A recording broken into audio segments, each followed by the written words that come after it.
10 વાગે મહેસાણા જિલ્લામાં આતંકવાદી સંગઠનના આતંકવાદીઓ ઝડપાયા। કડીના નંદાસરમાં ઝડપાયેલા JEMના 8 આતંકીના 14 દિવસના રિમાન્ડ મંજૂર। પાકિસ્તાની હેન્ડલર શાયરીબાજ આ સંપર્કમાં રહીને ગુજરાતના યુવાનોને જેહાદ માટે ભડકાવતા।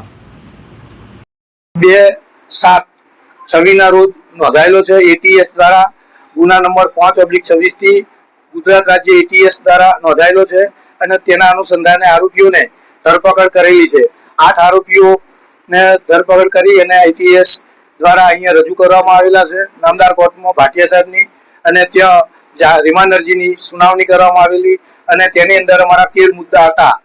તે 13 મુદ્દાને ધ્યાને લઈને નામદાર કોર્ટે 14 દિવસના રિમાન્ડ મંજૂર કરેલા છે અને હવે આગળની કાર્યવાહી માટે ATS તેમની તપાસ વધુ કરશે। ગુનો અનલોફુલ એક્ટિવિટી પ્રિવેન્શન એક્ટ 1967 જે સ્પેશિયલ કાયદો છે, જેનું ચાર્જશીટ 180 દિવસમાં કરવાનું હોય છે। તેની અંદર કલમ 13, 15, 18, 38, 39 જે આજીવન સજાને પાત્ર ગુના છે તે અંગેના ગુનાઓ નોંધાયેલા હતા।